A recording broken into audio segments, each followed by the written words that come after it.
Thank you, Caroline. I'll forgive you because Narayan is still making its way in the Welsh mythology of surnames alongside many others. But look, can I start by thanking you, Caroline, the entire Tech Nation team, Founders Forum, London AI Founders, and Merantix teams as well. When I said I wanted to share our AI vision, the delivery progress we've made with founders, I knew I wanted to do it at the heart of British AI. And I'm delighted that within a year, you have created that right here at the London AI Hub. So thank you for doing so, and thank you for opening its doors tonight. Look, 175 years ago, London's makers similarly opened its doors to the world. In the great exhibition of 1851, the world came to London and saw the first wave of mass-produced consumer goods. Most of it was what the textile designer, the social activist William Morris called pretty shoddy. Cheap, poorly made, ugly. Critics of the goods at the time said it was designed by machines to mimic handmade luxury, but without the soul. Morris didn't reject the machine. Along with the art and craft movement, he demanded that the machine be the servant of the craftsman. Together, the movement built the Kelmscott Press. They treated the technology of printing as a way of creating the most beautiful books in history. In doing so, they challenged the decline in printing. They ushered in a new aesthetic. They exerted greater agency and inspired the entire private press movement. I think this fork of 1851 is perhaps one of the most significant moments in the history of design. It put to humans a central question. Does the machine exist to serve what is beautiful about the world, or to replace it with dull mimicry detached from our humanity? For Morris, that question of aesthetic was grounded in the question of agency. Is technology wielded by humans, or is the beauty of our life injured by our service to machines? 175 years on, I believe we face Morris's question again. Indeed, I believe it to be the central question, not just for our startups, but for our politics. Faced with grok stripping human dignity, do we wield agency, or does technology? With model releases now separated by weeks and months, how do British startups build with agency to real needs that persist? In the fear of AI's jobs impact, can we enhance human labor, or are we bystanders in its erosion? Well, my primary purpose is to tell you tonight this government's simple vision, which is that the government here is wielding agency over technology to serve the power of our labor, the need of our economy, the joy of our aesthetic, and the depth of our British values. Today's British technology challenge is this. Before we steer the wheel with our values, we need to get to the front of the bus. We need greater British technology ownership before we can demand deeper British technology influence. In my maiden speech in Parliament, I talked about the shock that no working-age person in this country had seen a startup go to the FTSE top 10. In America, 8 out of 10 people had. The last decade and a half failed to exercise British agency. In the most fruitful period for technology businesses, certainly in my lifetime, Britain did not get a seat on the bus. Part of that is because previous governments made us into burdened Britons, carrying greater risk in our frozen wages, our flat pensions, our eroded public services, not the buccaneering Britons we were before, and we must be again. Already, we have begun to break glass on our frozen heritage of curious adventure. Our changes to enterprise management incentive scheme just in the last budget now make Britain pretty much the best tax system in the world to chase curiosity as a startup tech employee. Our pension reforms, our ramp up in British business banks, scale up capital deployment mean British buccaneering will finally get the rocket booster of British bucks. Our changes to research funding, a focus on curiosity-driven research, backed with funding to commercialize, mean returning to our heritage of moonshot invention, as well as industrial application together. And to fire up our imagination for adventure, we have some of our best technology leaders banging the drum for startups, whether that be Tom Blomfield, our AI ambassador for startups, scale-ups, talent, and investment, or Katie Gallagher, our AI sector champion for digital and technology. Above all, we have put fiscal credibility financial responsibility back at the heart of government. Look, I came into politics after a career advising FTSE firms investing in tech startups because I believed in a very clear economic mission. Keir Starmer's commitment to restoring stability and trust in public finances. Because what I saw was markets punishing uncertainty without hesitation. We saw that in the chaos of the Truss era. Capital pulled back, confidence evaporated, a risk premium priced into everything. People often forget that this is not some abstract treasury orthodoxy. It is the basis of a young family's mortgage, the basis of local councils' finances in managing potholes, parks, our public spaces, the basis of dignity for millions of borrowers across this country. Crucially tonight, the basis of growth, prosperity, of venture investment, of startup progress across this country. It is the stability that marked 2025 as the year that financial credibility returned. The year the UK startup economy roared back into life with investment flowing again, founders building with confidence, the pipeline from idea to scale wide open once more. Last year, UK startups and scale-ups raised around $24 billion in venture capital, nearly 35% up on the year before, one of the strongest performances on record ever. UK AI startups alone raised almost $8 billion, roughly a third of all venture capital invested into British tech. And UK startups once again showed that we are Europe's startup engine, producing more unicorns than France and Germany combined. But let me be candid about a challenge that has often been on my mind, both in politics and before, which is that our lost opportunity wasn't just down to those who didn't take risk. It was down to us failing to value those who did. Somewhere in our history, we let ourselves be captured by this most vicious god of conservative privilege, the tall poppy syndrome. We forget that the root of the tall poppy tale, thousands of years old, wasn't some egalitarian impulse. It was in fact the most egregiously privileged advice of King Tarquin Superbus to his son, that the path to elite control for kings ran through the total destruction of tall poppies, of common merit, of common talent. We can course correct from that fork of fake British mythology. So when people say to me today, we don't celebrate those who take risk in Britain, those who succeed in Britain, those who are tall poppies in Britain, I say back to them, we have agency on this question. So why don't we start today? Now is the time to recognize those who have shaped the future right here in the UK, by naming them, by celebrating them. The entrepreneurial spirit of Arm's pioneering founders who created a world-leading semiconductor firm spearheading the development of transformative technology, including AI. There's 12 individuals behind it: Jamie Urquhart, Mike Muller, Tudor Brown, Lee Smith, John Biggs, Harry Oldham, Dave Howard, Pete Harrod, Harry Meekings, Al Thomas, Andy Merritt, and David Seal. The power of founders like Clio's Barney Hussey-Yu, who is driving financial services transformation. Quantinuum's Ilyas Khan, accelerating quantum computing to unlock the technology's full potential. 11 Labs' Mati Staniszewski, as well as Peter Dubskovsky, stretching the boundaries of voice generation to supercharge translation, transcription, agentic capabilities.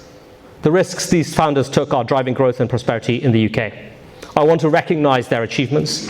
I want to show that each year, innovative founders in Britain are celebrated, are named for their transformational role in the UK. And in doing so, I'm committed to ensuring we celebrate the full breadth of that talent. Because the UK remains the largest hub for female-founded innovation in Europe, recognized by the 2025 Female Innovation Index.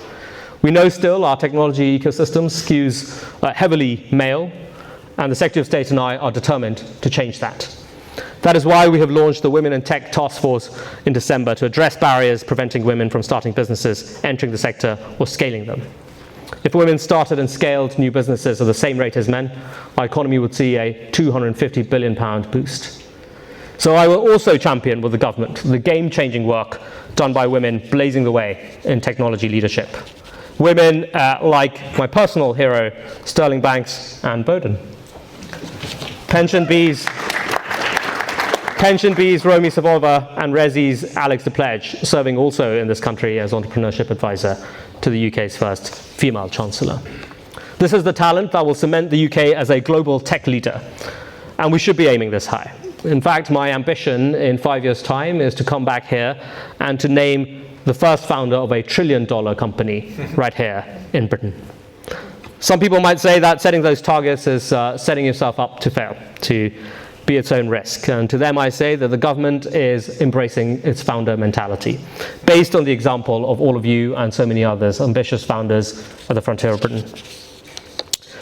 Yet I know that even when we fix our relationship with risk, we might only do it for our elites. We could have spared tall poppies the cull of Tarquin, but as the pattern of the SaaS and smartphone revolutions, the trend of frontier tech in the last decade was to let elites build and let the rest simply benefit.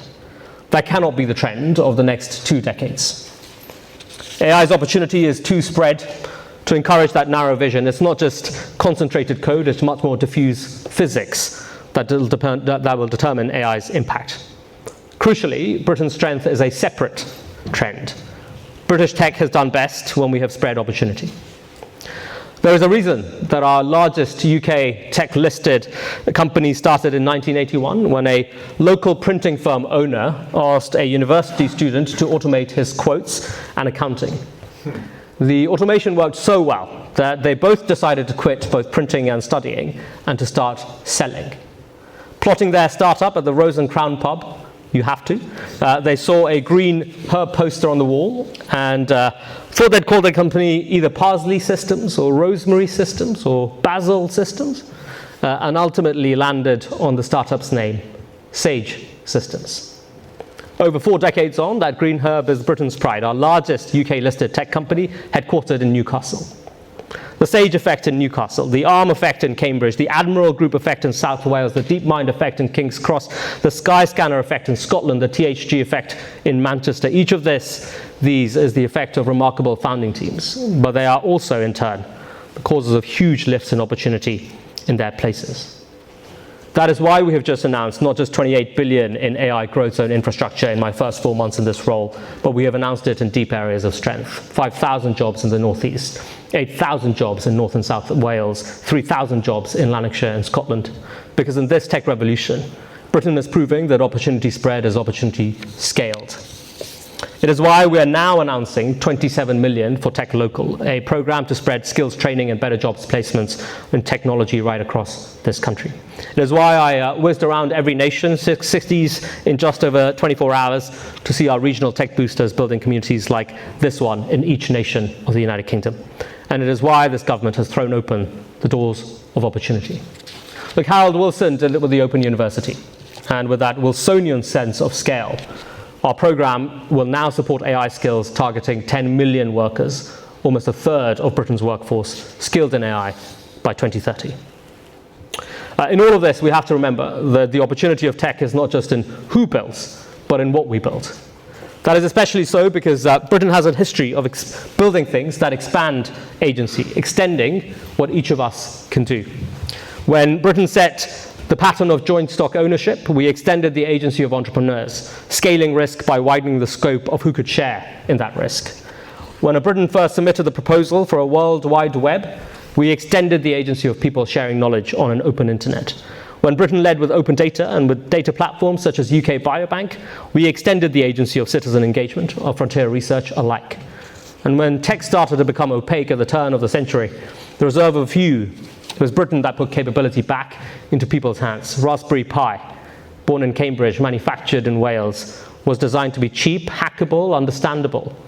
It restored agency to students, hobbyists, engineers, and schools alike. In doing so, it made a fully programmable general-purpose computers that gives students in Nairobi, Sao Paulo, or Manchester to learn on the same platform with the same tools. In keeping with that British tradition of technology that extends technology of human agency, I will reaffirm today what we have deeply felt in government. Britain will now become the home of global open source AI talent.